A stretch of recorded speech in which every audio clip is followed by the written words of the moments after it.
Je vais m'intéresser au TD6, en particulier la partie 2 sur le DOM et la partie 3 sur la gestion des événements. Et puis je vais faire la partie 4 qui contient simplement un exemple, une application de ces deux concepts qu'on voit ici.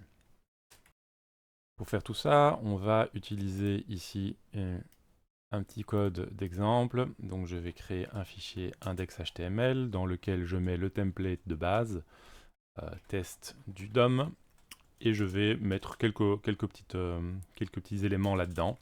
Donc je vais mettre un H1, je vais mettre un paragraphe, je vais mettre une liste et je vais mettre 3 éléments à l'intérieur. Si vous vous demandez ce que c'est cette incantation, c'est ce qu'on appelle une abréviation emmet, et c'est de temps en temps pratique puisque ça génère tout un arbre HTML rapidement. Ok, donc test du DOM, ça je vais réécrire ça comme ça. Dans mon paragraphe, je vais mettre un petit lorem. Alors lorem, c'est aussi une abréviation emmet qui met un petit texte tout simplement.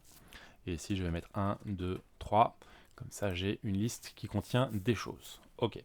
Alors, je vais également rajouter directement un petit CSS qui sera vide au début. Et je vais mettre un petit script qui sera également vide au début. Et puis, je vais utiliser tout ça pour vous montrer de quoi il s'agit. Donc, j'ouvre tout ça dans le navigateur. Et dans mon navigateur, je vais avoir ici ma page. Ok. Alors, qu'est-ce que je peux raconter là-dessus? Eh bien, c'est que si vous regardez... Alors, je vais commencer par aller voir le code source. Donc, le code source, c'est view page source. Ici, vous voyez, c'est exactement le code que j'ai écrit. Alors, vous allez me dire, tiens, c'est quoi ce brawl ici qui se trouve là? Voilà, c'est une extension VS Code qui l'a rajouté. Donc, vous pouvez complètement ignorer ce commentaire et la balise script qui suit. Okay, donc, on peut l'ignorer complètement. Elle a été rajoutée mécaniquement ensuite. Alors, revenons maintenant à ce que j'ai vraiment écrit. Donc ici, voilà, vous retrouvez ce que j'ai écrit. Alors, remarquez que ceci, c'est exactement ce que j'ai écrit.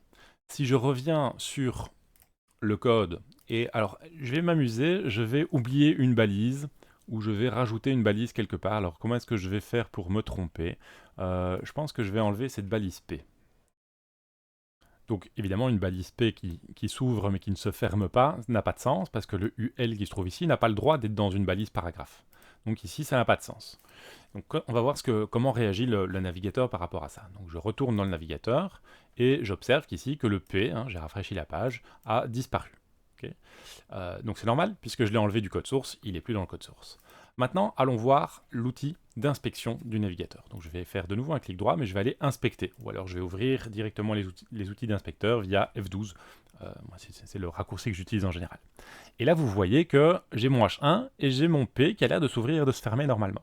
Donc ça, c'est un exemple de situation où le navigateur a lu le code source et il a décidé qu'il y avait une erreur dedans et qu'il allait la corriger. Donc ici, il a corrigé l'erreur en rajoutant automatiquement la balise P fermante. C'est-à-dire qu'il a dit, bah, ça c'est un paragraphe. Un paragraphe, c'est une balise P ouvrante, une balise P fermante.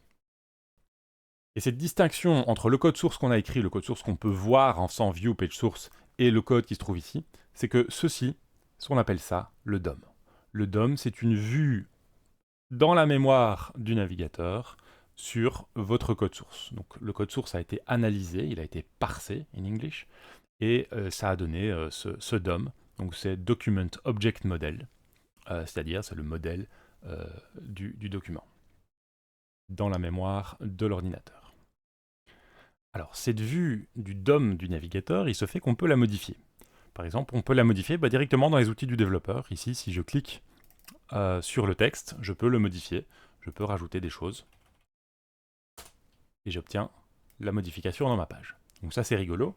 Évidemment, c'est pas très pratique en tant que programmeur. Si je veux modifier une page, j'ai pas envie d'ouvrir la console à chaque fois. J'ai pas envie que mes utilisateurs de mon site web aillent devoir ouvrir la console. Donc on va pouvoir faire la même chose en JavaScript. Alors comment est-ce qu'on va faire? Alors d'abord, je vais vous montrer ici que quand vous cliquez, faites un clic droit sur un élément, par exemple ici, j'ai cliqué sur le P, je peux utiliser dans la console. Utiliser dans la console, ça me crée une variable qui va me permettre de modifier l'élément sur lequel j'ai cliqué. Donc ici, vous voyez que c'est un élément de type fragment de texte.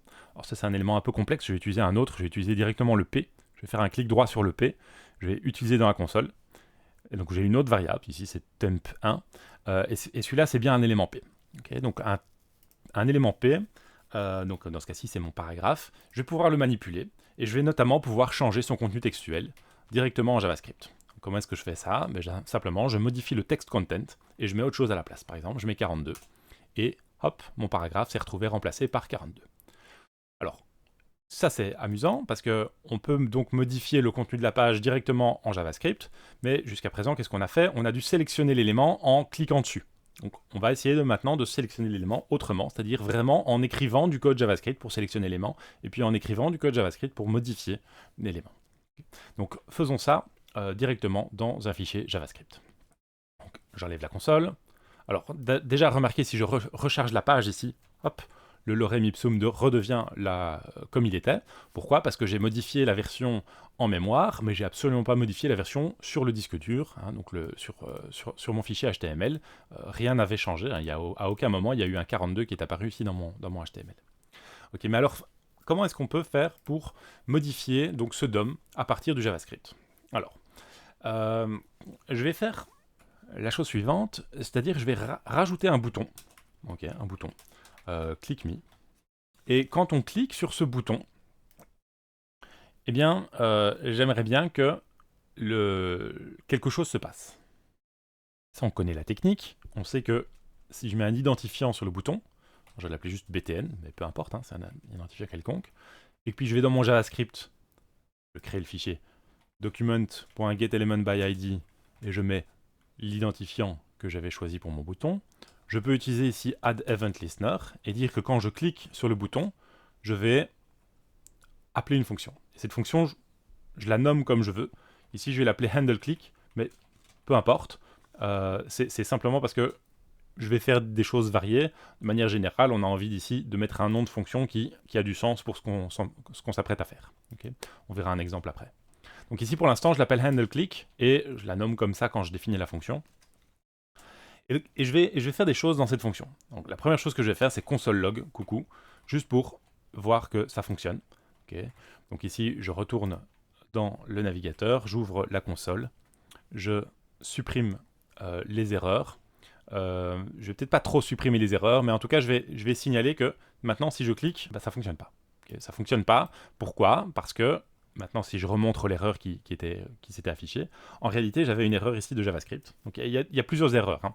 La première, c'est que le style CSS n'existe pas, parce que j'ai mis la balise, mais j'ai pas créé le fichier. La seconde, c'est que, alors, comme il n'existe pas, il y a une autre chose qui apparaît. Mais donc ça, on va l'ignorer pour l'instant. Mais donc les deux premières erreurs sont liées. Puis la troisième erreur, c'est celle qui m'intéresse maintenant, c'est celle que document getElementById is null. Parce que, si vous vous rappelez, quand vous utilisez une balise script, il faut rajouter en général le mot defer. Alors, à quoi sert le mot defer? Ça sert à faire en sorte que le script soit exécuté seulement après que le reste de la page ait été lu. En réalité, qu'est-ce qui va se passer? Il va se passer que le navigateur va lire toute la page, va parser la page, c'est-à-dire va créer le DOM, hein, donc va créer le DOM dans sa mémoire, et puis seulement à ce moment-là, va exécuter le script. Okay, donc ça veut dire qu'à ce moment-là, le bouton va exister au moment où le script est exécuté, et donc cette chose-ci, ce document.getElementById btn, existe et correspond bien au bouton. Okay. Et donc on peut lui ajouter un événement, clic, et la fonction handleClick va être appelée quand on va cliquer. Okay. Je reviens maintenant au navigateur, je peux rafraîchir la page, et maintenant quand je clique, j'ai coucou qui s'affiche ici en dessous dans la console. Ok, donc ça c'est bon, ça fait quelque chose. Qu'est-ce qu'on peut faire d'autre? Eh bien, on peut récupérer un autre élément du DOM. Et on a déjà vu une technique pour récupérer des éléments du DOM, c'est celle-ci, c'est document.getElementById. Okay, donc si je fais document.getElementById btn, eh bien je peux m'amuser à changer des choses dedans. Et on a déjà vu ce qu'on pouvait faire. On peut par exemple changer sa valeur. Okay. Si je fais value égale 42, je reviens dans le DOM, je clique sur le bouton et j'obtiens une valeur de 42 ici dedans. Je peux aussi changer son contenu textuel. Okay. Et je vais changer son contenu textuel. Text content égale 42. Je reviens dans la page. Maintenant, je clique sur le bouton et hop, c'est 42 qui s'affiche sur le bouton. Okay. Donc ici, on a vu une technique intéressante, c'est on va pouvoir s'arranger pour que quand je clique sur quelque chose, je vais pouvoir modifier un élément de la page. Alors ici, j'ai modifié le bouton lui-même, mais je pourrais modifier n'importe quel élément de la page. Par exemple, je pourrais modifier un autre élément. Alors, je vais mettre un identifiant sur mon titre. Voilà, ici, je vais l'appeler titre. Et je vais dans le script, et maintenant, je vais getElementById titre. Voilà. Et quand je reviens sur la page, donc je rafraîchis la page, ok, ça se fait automatiquement ici. Quand je clique sur le bouton, ça va modifier le titre. Ok, je clique, hop, le titre est modifié. Donc là, il faut bien comprendre ce qui se passe. Ça, c'est un élément du DOM. Quand je clique dessus, ça appelle la fonction handleClick. La fonction handleClick, qu'est-ce qu'elle fait? Elle va récupérer cet élément-ci du DOM, donc il y a un autre, et elle va modifier son contenu textuel et mettre 42 à la place. Donc, il y a deux choses importantes qu'on fait ici, c'est récupérer un élément du DOM, et ensuite modifier cet élément du DOM. Et ça, c'est deux choses qu'on va faire régulièrement. Alors, comment est-ce qu'on peut récupérer un élément du DOM? Il y a plusieurs techniques. Celle-ci en est une. getElementById est une technique pour récupérer un élément du DOM. Donc, pour sélectionner ou récupérer un élément du DOM. Donc, la première technique, c'est effectivement document getElementById. Ceci vous oblige, d'une certaine manière, à donner un identifiant à vos éléments. Okay. Donc, si vous avez un élément qui vous intéresse, par exemple ce bouton, ce titre ou ce paragraphe, il faut rajouter un identifiant sur la chose qui vous intéresse. Okay. Mon paragraphe. Okay. Et alors, vous pouvez évidemment rajouter plein d'identifiants comme ça, mais dans certaines situations, ça ne va pas être agréable, et donc je vais vous montrer d'autres techniques pour sélectionner des éléments du DOM, pour pouvoir ensuite procéder à des modifications. Alors, la deuxième technique qu'on va voir, ça va être simplement d'utiliser le fait que le document lui-même, c'est en fait la racine du DOM. Et ça, pour vous montrer ça, je vais le faire directement dans la console. Donc ici dans la console, donc je vais rafraîchir ma page, j'efface la console, et alors je pars de document. Okay. Document, c'est la racine du DOM. Dans document, on va trouver notamment head, qui se trouve ici. Alors head, il n'est pas très intéressant parce qu'il contient rien qui se trouve affiché. Alors oui, il y a des choses comme le titre, etc., qui se trouvent à l'intérieur, mais je ne vais même pas aller les chercher, parce qu'en général, le head, il n'est pas intéressant. Par contre, le body, lui, il est intéressant, puisque lui, il correspond vraiment au contenu de la page. Okay. Et le body, c'est lui, hein, c'est cet élément-là, il contient des enfants. Il contient le H1, il contient le P, il contient le bouton, il contient le UL, alors il contient aussi le script, je vous avais dit, qui était automatiquement inséré dans la page par mon navigateur. Donc, comment est-ce que je peux récupérer ces différents éléments qui sont dans le body? Eh bien, j'utilise children. C'est la propriété children qui va me permettre de récupérer, donc ça me donne en retour une HTML collection, qui est essentiellement comme une liste, et qui contient donc en position 0 le H1, en position 1 le P, en position 2 le bouton, en position 3 le UL et le script en position 4. Okay. Donc il y a 5 éléments en tout dans ce body, hein, donc dans les éléments du body. Alors, je peux prendre un de ces éléments-là, par exemple, je vais prendre le UL qui est en position 3. Et donc ça, c'est mon UL. Et ce UL lui-même, il a des enfants. Il a les différents LI qui se trouvent à l'intérieur. Si je clique ici sur le UL, je vois différents LI qui sont à l'intérieur. Donc forcément, je peux encore faire .children, et j'ai de nouveau une HTML collection avec l'élément 0, l'élément 1, l'élément 2. Et donc là encore, je peux dire, je vais prendre l'élément, le dernier, hein, celui qui est en position 2, et je peux m'amuser encore à naviguer comme ça dans le DOM. Dans ce cas-ci, si je veux, je peux modifier son contenu textuel, et je vais mettre 42 à la place, et vous voyez que 42 qui est apparu. Okay. Donc ça, c'est une deuxième technique pour naviguer dans le DOM, c'est partir de document, body, et avancer vers les children. Okay. Donc à chaque étape, on part de body, on va dans les children, on prend le children qui nous intéresse, enfin le child qui nous intéresse, et puis on va dans ces children, et puis voilà, et ainsi de suite. Okay. Donc ça, c'est une technique qui peut avoir du sens dans certaines situations. Alors, on peut aussi faire à l'envers. C'est-à-dire, si vous partez d'un élément spécifique, okay, par exemple, si je pars du LI qui se trouve ici, alors je vais lui donner un identifiant de important, ok, voilà. Donc c'est un LI qui est peut-être important, j'en sais rien. Et donc, je vais partir de lui, et plutôt que d'aller vers ses enfants, je vais aller vers ses parents. Donc ici, je vais essayer de remonter vers le UL, puis vers le body. Okay. Alors comment est-ce qu'on va faire ça? Eh bien, on va commencer par document get element by ID de important, et puis on va remonter à partir de ça. Okay. Alors, je ne sais pas pourquoi je l'ai écrit ici, je vais le faire directement dans la console. Donc dans la console, je pars de mon élément qui est important, et je veux obtenir la liste qui contient cet élément-là. Et comment est-ce qu'on fait? Eh bien on utilise parent element. Okay. Oops, element. Voilà.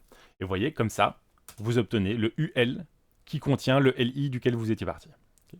Donc ça, c'est une troisième technique, c'est plutôt que de partir du haut du DOM et d'avancer dans les enfants, on part d'un élément spécifique du DOM, et puis on remonte dans les parents si on a envie, okay, si c'est nécessaire. Donc voilà, ça c'est la troisième technique, c'est d'utiliser un élément. Vous partez d'un élément quelconque et vous utilisez parent element.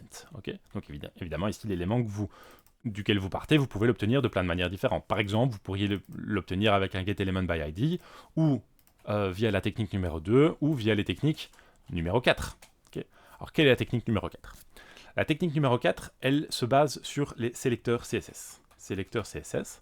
Donc rappelez-vous, un sélecteur CSS, c'est simplement une manière d'identifier un ou plusieurs éléments qui correspondent à ce que vous avez envie. Donc, par exemple, tous les éléments qui correspondent à la balise donnée, ou tous les éléments qui correspondent à la classe donnée, ou l'élément qui correspond à l'identifiant donné. Okay, donc il y a tout un tas de sélecteurs CSS qu'on a vus et d'autres qu'on verra plus tard.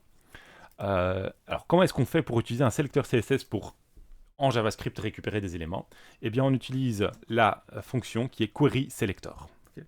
Alors, il y en a deux, il y a querySelector et querySelectorAll. Le querySelector, il va vous retourner le premier élément qui correspond à votre sélecteur. Par exemple, si je prends le premier élément paragraphe, hop, bah, ça vous donne ce paragraphe-ci. De toute façon, il n'y en a qu'un sur la page, donc c'était facile. Mais si je prends le premier LI, alors quel est le premier LI sur la page? C'est celui-ci. Okay. Donc ici, querySelector LI, il va regarder tous les LI de la page, mais il va prendre le premier. A l'inverse, querySelectorAll va récupérer tous les LI. Okay, et va vous donner de nouveau un objet qui s'appelle, dans ce cas-ci, c'est une node list. Donc c'est aussi une espèce de liste dans laquelle vous avez les différents LI qui existent. Donc à l'inverse du querySelector, le querySelectorAll, il va vous récupérer tous les éléments qui correspondent au sélecteur CSS. Alors par exemple, si je reprends le paragraphe, querySelectorAll, et je mets P, alors cette fois-ci, vous avez une liste, bien sûr, vous avez toujours une liste avec querySelectorAll, mais elle ne contient qu'un seul élément, parce que dans ce cas-ci, il n'y a qu'un seul paragraphe. Mais si j'avais plusieurs paragraphes, ils seraient tous là. Ok, donc ça c'est la troisième, ou la quatrième technique avec querySelector et querySelectorAll. Okay. Et ces deux fonctions, ces deux méthodes, en fait, peuvent fonctionner à partir du document, mais aussi à partir de n'importe quel élément. Donc voilà, on a comme ça 4 techniques pour récupérer des éléments du DOM. Alors je vais en proposer une cinquième.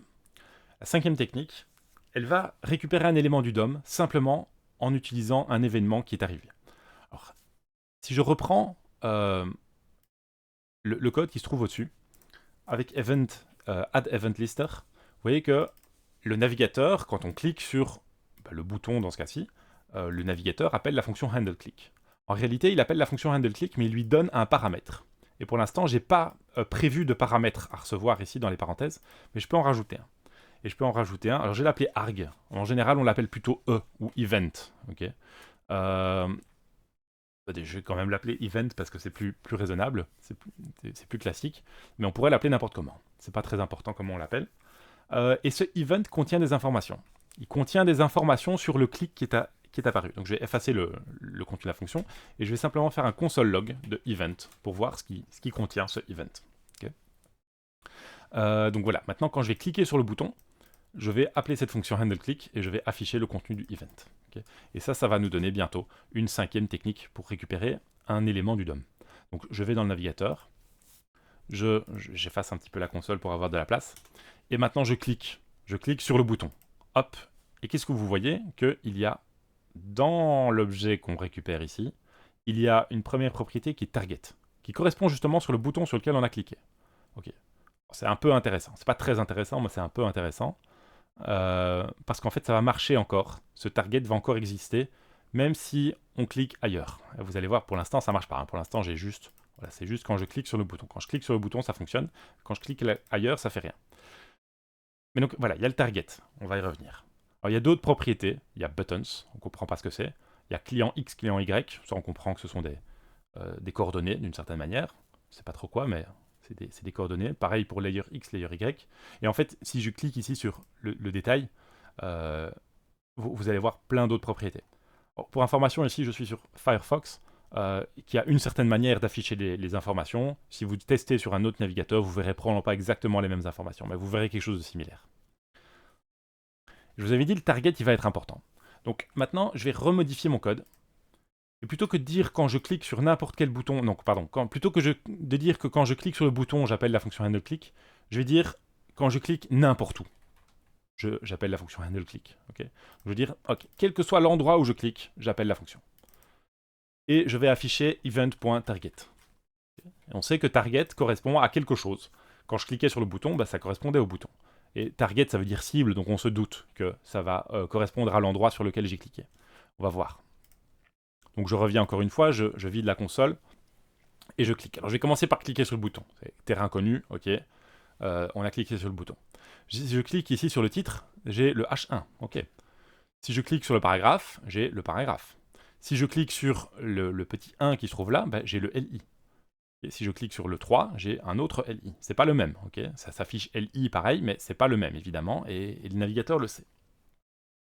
Alors si je clique ici un petit peu à gauche des LI, vous voyez que j'ai en fait cliqué sur le UL. Pourquoi? Parce que j'ai cliqué sur la liste, mais j'ai pas cliqué sur un LI en particulier. Et donc, j'ai cliqué sur le UL. Alors maintenant, je vais encore un petit peu modifier mon code HTML. Et je vais rajouter des choses ici. Je vais mettre un petit texte. Un petit texte. Okay, mais le petit, je vais le mettre dans une balise span. Okay, juste pour rigoler. Qu'est-ce qu'on s'amuse? Donc maintenant, si je clique, alors encore une fois, je vide la console pour avoir un peu de place. Si je clique maintenant sur le 1, j'ai le LI. Si je clique sur le mot 1 ici, j'ai le LI qui est le deuxième LI. Remarquez, lui, il a un ID d'important, donc c'est pour ça que ça s'affiche. Par contre, si je clique sur petit, là, c'est mon span qui apparaît. Donc vous voyez que quand je clique le event.target, c'est l'élément vraiment sur lequel j'ai cliqué. Ça sera aussi spécifique que possible. Okay, donc ici, si je clique sur le span, c'est le span qui s'affiche. Par contre, si je clique sur texte, c'est le LI qui s'affiche. Okay, donc c'est vraiment, on va avoir l'élément le plus spécifique sur lequel j'ai cliqué. Donc si vraiment je clique sur petit, vous voyez que c'est le span qui est récupéré. Et ça va se voir si, juste pour éviter d'avoir des erreurs dans la console, je vais créer ce fichier. Voilà, comme ça il arrête de nous embêter. Et je reviens à mon script. Et donc, la cinquième technique, c'est le event.target. Hein. Et alors, je vais faire un truc un peu rigolo, pas très rigolo, mais un peu.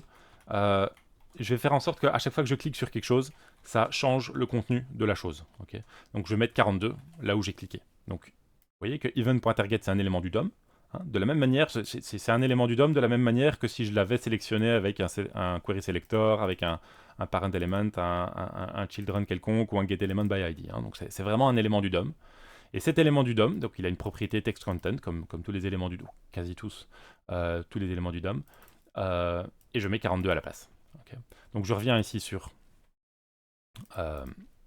le site, et je commence à cliquer. Alors si je clique sur le bouton, ça fait 42. Si je clique sur le titre, ça fait 42. Si je clique sur le paragraphe, ça fait 42. Si je clique sur petit, ça fait 42 sur petit. Rappelez-vous, petit, c'était dans un span. Par contre, si je clique sur texte, à ce moment-là, j'ai cliqué sur le LI, et donc j'ai transformé tout le LI en 42. Alors, qu'est-ce qui se passe si je clique ici sur la zone gauche dans la liste, mais pas sur un LI en particulier? Bah boum, c'est toute la liste qui se retrouve transformée en 42. Okay. Alors maintenant, dernière question, qu'est-ce qui se passe si je clique ici dans la zone blanche en dessous? Là, je clique en réalité sur rien du tout. Je clique sur le document. Et là, ça va faire, boum, tout le document va disparaître, et j'ai juste 42 qui va s'afficher. Okay. Et là, on peut le voir dans l'inspecteur. Ici, vous voyez que mon HTML lang a été complètement remplacé par 42. Ok, donc ça c'est intéressant. Ça permet de faire des modifications du DOM. Donc on a vu 5 techniques pour récupérer des éléments du DOM. Le getElementById, c'est la première technique que vous aviez vue, que vous pouvez continuer à utiliser. Mais vous avez vu qu'il y a maintenant d'autres techniques qui vont permettre, en fonction des besoins, hein, de récupérer des éléments du DOM. Et les techniques 1, 4 et 5 seront les techniques les plus classiques que vous allez utiliser le plus souvent. Okay, alors, à part sélectionner des éléments du DOM et modifier leur contenu textuel, on peut faire d'autres choses. Une autre chose qu'on peut faire, c'est créer un élément du DOM. Alors, comment? Eh bien, on va procéder en 2 étapes. Et je vais l'illustrer en faisant en sorte que quand je clique, alors quand je vais cliquer, je vais cliquer n'importe où en fait, je vais cliquer sur n'importe où sur le document, et au moment où je clique, ça va créer un élément dans la liste. Donc je vais rajouter un élément dans la liste. Okay. Donc c'est parti. Comment est-ce que je fais pour rajouter un élément dans une liste? J'aurai évidemment besoin de ma liste. Donc je vais faire const list égale document. Get, alors, est-ce que j'ai un identifiant sur ma liste? Je crois pas encore. Donc je vais aller rajouter un petit identifiant sur la liste. Je vais enlever tous les autres. Hop, je suis en train de me rater complètement. Mais voilà, ça c'est fait. Et donc ce que je vais faire, c'est que sur ma liste... Ça je vais enlever aussi, tiens. Voilà, sur ma liste, je vais mettre un identifiant de ma liste. Okay. C'est juste pour me faciliter la vie. Et donc je vais dire, ok, je vais récupérer ma liste. Et donc, je vous ai dit, hein, évidemment, je peux changer le contenu textuel de la liste, mais ça n'a pas vraiment d'intérêt. Par contre, ce que j'aimerais bien, c'est rajouter quelque chose dedans. Donc, comment est-ce que je fais pour rajouter un élément? Eh bien, on va utiliser list.append, et ici, on va rajouter un élément. Okay. Alors, comment est-ce qu'on fait pour créer cet élément? Donc, on sait que dans une liste, on doit rajouter forcément un LI, parce que ça n'a pas de sens de mettre autre chose. Si j'essaye d'aller dans la liste, ici, vous voyez qu'il y a des LI à l'intérieur. Alors, je dois rajouter un LI supplémentaire pour avoir un quatrième élément dans ma liste. Comment est-ce que je fais ça? Eh bien, pour créer un élément, eh bien, je vais le créer avant, et puis je vais l'ajouter après. Donc, je vais créer un nouveau LI, donc je vais l'appeler list.lm, okay, ou élément de liste. Pas très important, hein, mais ok, disons élément de liste. Et pour pouvoir l'ajouter, je dois d'abord le créer. Donc je vais faire const élément de liste, document.createElement, et je crée un élément LI. Donc ça c'est important, c'est de savoir que createElement va créer un nouvel élément dans la mémoire de l'ordinateur, mais par contre ça ne va pas l'ajouter dans le navigateur, ça ne va pas ajouter dans le DOM. Donc pour l'ajouter dans le DOM, il faut utiliser cette technique-ci. Donc vous avez en général ces 3 lignes-là. D'abord, on récupère la cible, l'endroit où on va rajouter quelque chose. Ensuite, on crée la nouvelle chose à mettre. Et puis, on effectue l'ajout avec append. Alors, si je fais ça, donc maintenant, rappelez-vous, hein, quand je clique, la fonction ici est exécutée. Donc normalement, je devrais voir un nouvel élément apparaître. Alors, il ne va pas être très intéressant, mais il va apparaître. Je clique, hop, il apparaît. Je reclique, il en apparaît un autre. Je re-reclique, il en apparaît encore un autre. Mais évidemment, ils sont tous vides. Okay. Alors comment faire pour qu'ils ne soient pas vides? Eh bien, il suffit de leur donner un contenu textuel. Okay. Donc on va pouvoir faire élément de liste, .textContent, égal. Et là, je mets, par exemple, salut. Okay. Et à ce moment-là, tous les éléments que je vais rajouter s'appelleront salut. Okay. Je clique, salut. Je clique, je clique, je clique, je clique, je clique, je clique. Ok. Alors, une petite chose, attention, ici, à chaque fois que je clique, j'appelle la fonction. Donc à chaque fois que je clique, je crée un nouvel élément LI. Imaginez un petit instant, juste pour rigoler, que vous sortiez cette const de la fonction. Donc ça veut dire que vous créez ici une seule fois l'élément de liste et vous faites des append à chaque fois dans le handle click. Okay. Donc j'ai juste déplacé ma ligne de code. Quand je clique n'importe où, ça rajoute salut. Si je reclique, vous pouvez me croire, j'ai recliqué, j'ai beau recliquer, le salut ne semble pas se rajouter plus qu'une fois. Pourquoi? Tout simplement parce que l'élément n'a été créé qu'une fois. Donc vous avez créé qu'un seul LI. Alors vous essayez de l'ajouter dans la liste. Alors la première fois, ça l'ajoute, mais les fois suivantes, ça l'ajoute dans la liste, mais ça l'enlève de là où il était. Or, il était déjà dans la liste. Donc en fait, ça le déplace absolument pas. Okay. Donc le append, en réalité, qu'est-ce qu'il fait? Il va déplacer l'élément que vous lui donnez vers l'endroit que vous lui indiquez. Donc dans ce cas-ci, ça déplace l'élément de liste vers la liste. Donc s'il était nulle part, il se retrouve rajouté, mais s'il était déjà quelque part, il est juste déplacé d'un côté à un autre. Okay, donc c'est pour ça que faire attention, quand vous créez un élément, en particulier si vous le faites dans une boucle, il va falloir créer l'élément dans la boucle et pas à l'extérieur. Okay. Par contre, la liste elle-même, ça, vous en avez besoin qu'une fois, vous devez l'identifier qu'une seule fois, donc ça, vous pourriez le mettre en dehors de la fonction, et ça marcherait sans problème. Okay, donc ceci fonctionnerait parfaitement. Donc si je réessaye, je clique, je clique, je clique, je clique, je clique, et j'ai bien des éléments de liste qui se rajoutent à chaque fois. Bien, avec ceci, on a vu comment sélectionner et récupérer des éléments du DOM, on a aussi vu comment créer un nouvel élément du DOM. Donc là, on va utiliser createElement, hein. Attention, c'est toujours document.createElement. Ensuite, on va utiliser cible.append avec l'élément ainsi créé. Okay, donc ça c'est typiquement les deux étapes importantes, et puis après on peut modifier l'élément qu'on a append, lui changer son contenu textuel ou ce genre de choses. Alors il y a une troisième chose qu'on va faire, c'est modifier. Donc on a déjà vu comment modifier le text content, et on va aussi voir comment modifier les classes associées à un élément. Okay. Donc pour ça, je vais repartir de mon handle click, et je vais repartir sur mon event.target. Donc je vais effacer tout ceci, et je vais effacer ça aussi d'ailleurs, et je vais reprendre mon event.target. Et event.target, je vous ai dit, c'est un élément. C'est un élément du DOM, donc il a une propriété text content, mais il a aussi une propriété class list. Et class list, c'est une liste des classes, comme son nom l'indique, et on va pouvoir ajouter des classes, supprimer des classes, et ce genre de choses, ou vérifier qu'une classe est dedans ou n'est pas dedans. Okay, donc pour ajouter une classe, par exemple la classe rouge, eh bien j'utilise add rouge. Add machin, ça va ajouter la classe machin, on va voir. La classe machin, donc je vais l'appeler machin pour l'instant, parce que ça va être rigolo. Non, ce ne sera pas rigolo du tout, mais j'ouvre l'inspecteur d'éléments, je clique sur le bouton, je vois que la classe machin a été ajoutée. Si je clique sur le H1, boum, la classe machin est ajoutée. Alors, ça ne change rien visuellement sur la page, si j'avais pas la console, je ne verrais rien de différent, mais je sais que la classe machin a été ajoutée. Et si la classe machin est ajoutée, ça veut dire que le CSS, en CSS, je vais pouvoir mettre des choses sur la classe machin. Donc, par exemple, je vais dans mon code CSS, donc je vais ouvrir mon CSS, c'est le moment de mettre quelque chose, et je vais dire, si j'ai des éléments dans la classe machin, eh bien je veux que, disons, leur color, ce soit du rouge. Ok, red. Ok, on retourne dans le DOM, et je rafraîchis la page. Et quand je rafraîchis la page, tout est noir. Si je clique sur quelque chose, hop, ça devient rouge. Si je clique sur le paragraphe, il devient rouge. Si je clique sur petit, rappelez-vous, il y a un span. Si je clique sur petit, c'est le petit qui devient rouge. Si par contre je clique sur le 1 ou sur le texte, hop, c'est tout le LI qui devient rouge. Si je clique sur le bouton, c'est le bouton qui devient rouge, et ainsi de suite. Okay. Alors, je rafraîchis encore une fois. Si je clique dans la zone en dessous, sur le document, rappelez-vous, ça veut dire que le event.target, ça sera tout le document. Et donc, ça sera tout le document qui va se prendre la classe machin sur l'élément. Et donc, forcément, tout devient rouge, puisque tout le texte hérite de la couleur rouge. Okay. Donc voilà pour l'ajout de classe. Alors, on sait ajouter une classe, on peut aussi enlever une classe. Okay. Donc on pourrait faire un remove machin. Alors, évidemment, remove machin n'a de sens que si machin est déjà quelque part. Donc je vais mettre une classe machin sur, disons, mon paragraphe. Voilà, je clique sur le paragraphe. Donc le paragraphe, lui, il est en rouge. Si je clique dessus, hop, le machin s'en va, et donc il n'est plus en rouge. Alors, le fait d'ajouter et d'enlever des classes, c'est un truc qu'on fait assez régulièrement. Et il y a un raccourci pour dire, si la classe est dedans, je l'enlève. Si elle n'est pas dedans, je la rajoute. C'est la méthode toggle.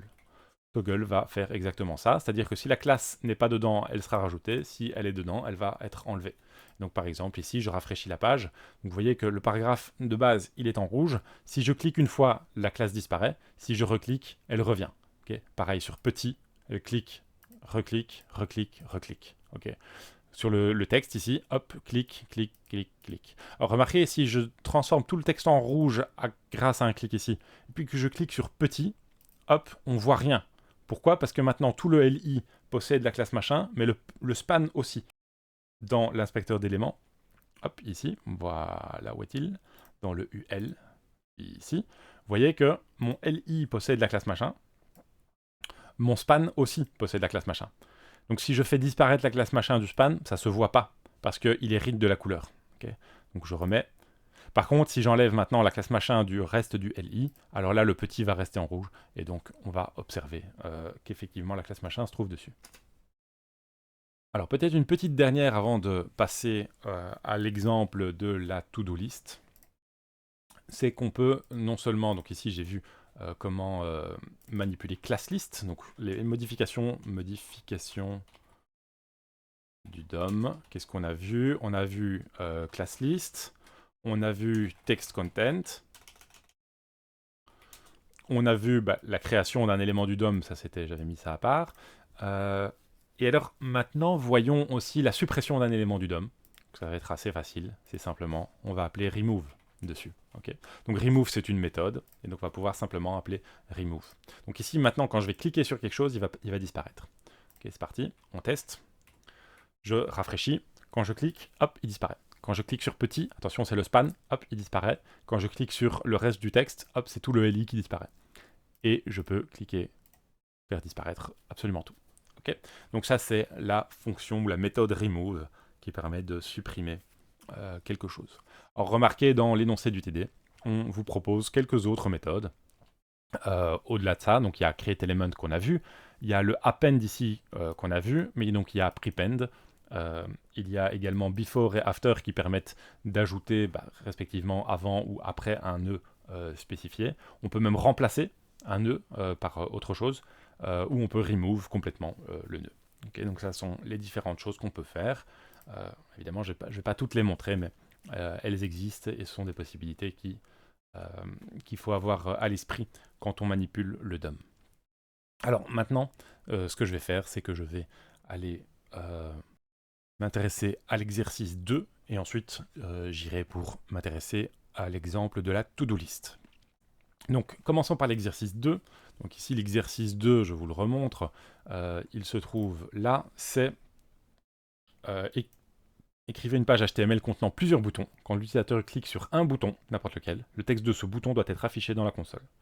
Pour résoudre l'exercice, on ne peut écrire qu'une seule fonction qui va gérer le clic sur n'importe quel bouton. Mais on peut éventuellement appeler addEventListener une fois pour chaque bouton, mais il faut utiliser la même fonction dans chacun. On pourrait aussi appeler addEventListener une seule fois et gérer les clics sur n'importe quel bouton avec un seul eventListener. Je vais peut-être montrer les deux, mais non, on est parti pour ça. Donc je vais simplement créer des boutons. Donc ici je vais enlever tout ça. Je vais créer des boutons, alors je vais en faire 3. Le bouton 1, le bouton 2 et le bouton 3, parce que j'ai très peu d'originalité. Et alors simplement ce que je vais faire, c'est que je vais dans un premier temps mettre des identifiants sur chacun des boutons. Attention, deux boutons différents doivent avoir forcément des identifiants différents. De manière générale, un identifiant doit toujours être unique sur la page. Donc il ne peut pas y avoir plusieurs éléments avec le même identifiant. Ok, donc ici j'ai mes 3 boutons. Et je vais aller dans mon main.js. Je vais simplement, pour chacun des boutons, donc getElementById, btn1, je vais rajouter un eventListener. Donc ma fonction maintenant va s'appeler afficher contenu. Ok. Et je vais recevoir l'événement qui a eu lieu. Okay, donc ça va être facile. Et je vais simplement dupliquer ceci et je vais rajouter la même fonction sur chacun des 3 boutons. Okay, ça, c'est une technique. Et alors pour afficher le contenu du bouton, on connaît maintenant, hein, c'est event.target. Et son contenu, c'est text content. Okay, et je veux l'afficher dans la console, donc ça va être console log et tout ça. Ok, alors ceci, normalement, ça devrait fonctionner. Alors je vais juste essayer de rouvrir mon navigateur, je ne sais pas où il est passé, il est là. Je vais dans la console, je clique sur bouton 1, j'ai bouton 1 qui s'affiche, je clique sur bouton 2, j'ai bouton 2 qui s'affiche, et forcément sur bouton 3, j'ai bouton 3 qui s'affiche. Ok, donc ça c'est une chose. Une autre chose, c'est, bon, on pourrait se dire, tu vois, bon, ça c'est quand même un peu rigolo de faire tous ces getElementById. On pourrait se dire, je veux en fait prendre, quel que soit le nombre de boutons sur la page, moi je veux tous les associer à ce afficher contenu. Alors une technique, c'est d'utiliser, plutôt que getElementById, c'est d'utiliser querySelectorAll. Okay, querySelectorAll, je prends tous les boutons, et je leur rajoute un eventListener. Alors ça marche pas.